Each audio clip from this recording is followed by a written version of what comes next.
Hello, welcome to episode 52 of the Daily Disney Podcast. Thank you so much for joining me. And I'm excited to be here today. It is Thursday, February the 3rd, and here in Indianapolis, where I am, we're in the middle of an absolute crazy winter storm. We had snow, then a bunch of rain, and then some ice. And now looking outside, it's snowy, windy. We kind of look like we're in a snow globe. So we're going to probably get 6 to 8 inches of snow today. So I thank you for being here with me as I escape to our favorite place on earth, Walt Disney World.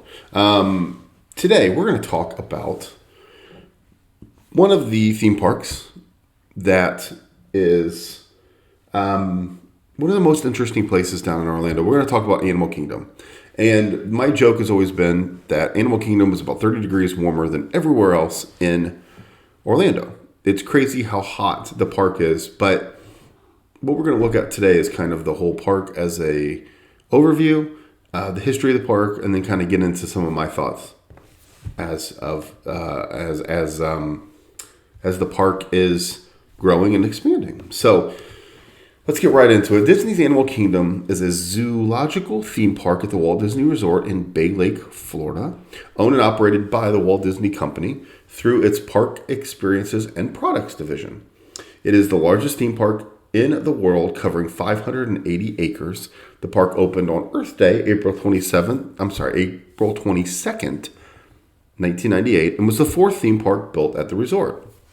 The park is dedicated and themed around the natural environment and animal conservation, a philosophy. There's all kinds of stuff misspelled in this article I'm reading, so that's why I'm struggling a little bit. But it's a philosophy once pioneered by Walt Disney. They spelled philosophy with 3 different Sophies at the end. Anyway, okay, well, it's about animal conservation, and it's a philosophy shared by Walt Disney himself. So, right there with the cause of Walt Disney. Animal Kingdom is distinguished from the rest of Walt Disney World's theme parks that it features traditional attractions while also hosting hundreds of species of live animals. Due to these sensitive conditions, special designs and provisions were incorporated throughout the park to protect the animals' welfare. The park is located on the western edge of the resort and is isolated from the resort's other theme parks and properties to minimize external disruptions to the animals. As a result, the park's nighttime show also features no fireworks that would disturb the animals, and the park uses biodegradable paper straws and prohibits plastic straws, lids, and balloons. Animal Kingdom is also accredited by the Association of Zoos and Aquariums and the World Association of Zoos and Aquariums, which indicated they've met or exceeded the standards in education, conservation, and research. In 2019, Animal Kingdom hosted 13.888 million guests, ranking it 3rd most visited park in North America and the 6th most visited theme park in the world. The icon of the park is the Tree of Life, a 145-foot tall, 50-foot wide artificial tree. The park is the 2nd and most visited Walt Disney World resort behind Magic Kingdom, and I am shocked at that. But it's a huge park. I understand it. There's some cool things to see. We'll get into that. But it's the 2nd most visited park. That's pretty impressive, and I did not know that. Okay, history of the park. Disney began planning a new park shortly after the opening of MGM Studios in 1989. Animal Kingdom was the brainchild of Joe Rohde, who had previously designed the Adventurers Club at Pleasure Island. While presenting the idea of the new animal theme park, Rohde brought a 400-pound Bengal tiger to the meeting with Michael Eisner. Original slated as Disney's Wild Animal Kingdom, Disney announced plans for the construction of the park in 1995. The cost was an estimated $600 to $800 million. To design the theme park, Disney Imagineers traveled to Africa and Asia to study and landscape and the wildlife. In July of 1996, construction was underway on the animal holding facilities as well as the installation of trees, shrubs, and grasses to shade the park's African savanna-inspired landscape. Disney Imagineers collected seeds from 37 countries to be used for the plants and grasses. The landscapers' efforts included spreading 4 million cubic yards of dirt, planting 40,000 mature trees, constructing 60 miles of underground utilities, waterways, and structures built by 2,600 construction workers. Many buildings contained thatched roofs, assembled in South Africa. Actually, the Zulu workers were from South Africa. 1,500 hand-painted wooden horses were crafted to make everything look aged. Artificial potholes were put in, dents and rust. They wanted it to not look like a new theme park, basically. Most of the animals were acquired by the fall of 97. They were held at a rented facility in North Florida for quarantine and observation.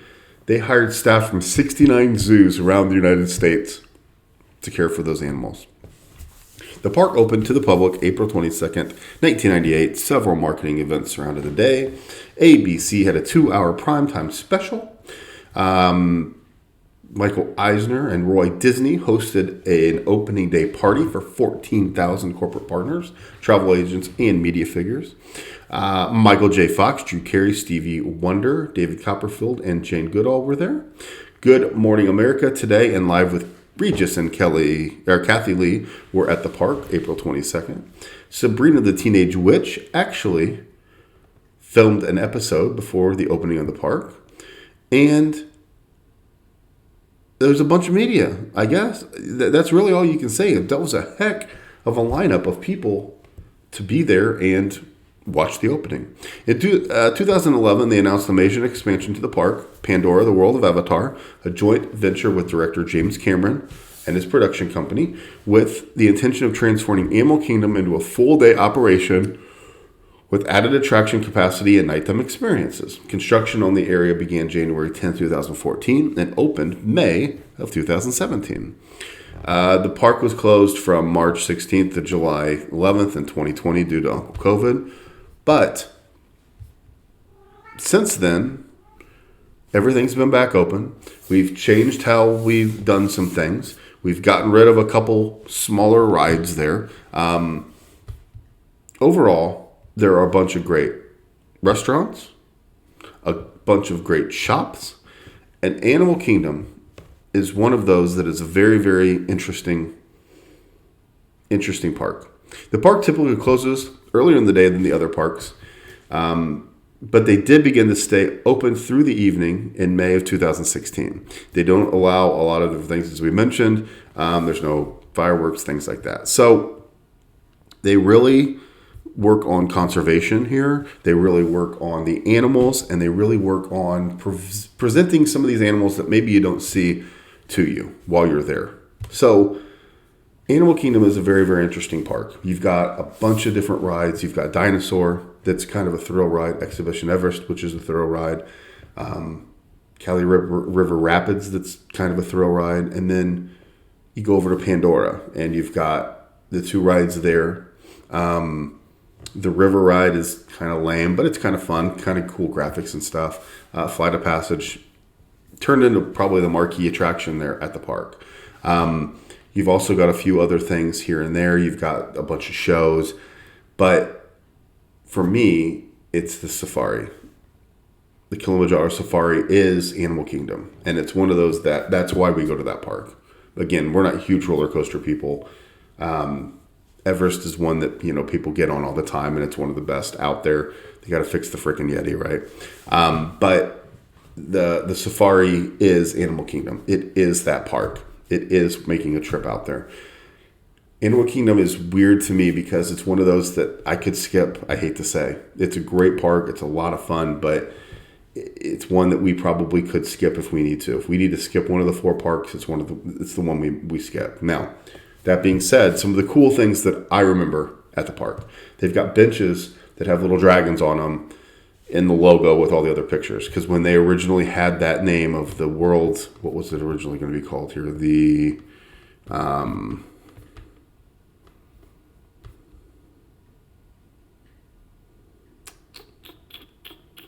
Wild Animal Kingdom, they were going to have different animatronics and different things like that, dragons and, different things like that they were going to do. And then they turned it into kind of a real animal amusement park, basically. But the logo still is kind of out there. They had one with the dragon, his tail and stuff. But that's kind of cool. Pandora at night is unbelievable. You're not going to beat it. Pandora itself is amazing. You're not going to beat it. The shops, the stores, it really does kind of take you away. You really don't feel like you're in Florida anymore, except the 9,000 degree heat. But you really feel like you are in a different country. You feel like you're on a road where they've got different things. It does look like it's kind of seasoned and a little weathered. So they do a great job with everything. And then also, the shows are amazing. The bird show, I think it's up now. They change the name all the time. But that's a cool show with a bunch of birds. There's all the conservation efforts. You can walk through and see all the animals. There's a lot of different things to see. But again, the safari is what I go to the Animal Kingdom for. It's great. We sit in the back row and you can kind of turn around and see so much behind you. So it's a really, really fun, cool ride that makes it worth going to that park. Now, kind of a pain in the butt to get to. We're not attached to a monorail or a skyline or anything.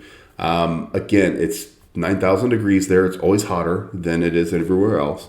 And sometimes those hours can get really weird. Sometimes they can. Sometimes they can close like at 4 in the afternoon. Sometimes we've been there where that happens. So keep an eye on that. Keep an eye on the hours. Keep an eye on what's going on. But Animal Kingdom, I'm glad they have it. It's a great fourth park. I'm shocked that it's the second most visited. I thought that would be probably Hollywood Studios now because of all the Star Wars stuff and Toy Story. But Pandora is huge. Pandora is an amazing attraction on itself, right? Everest is still an attraction people go to. Dinosaur may need a facelift, but that's still a great attraction as well. And then Cali River Rapids, since it's 900,000 degrees there, you jump on that, cool off, and then you're good to go. Now, that whole little Donald's Dino Land, they're changing that up. They're moving some stuff around. They got rid of a couple things. We'll see. That's a fun little area for kids. So I hope they don't change it terribly too much. But again, upgrade it, make it better, make it neat. The Tree of Life, we've been through the movie in there, which is great. It's fine.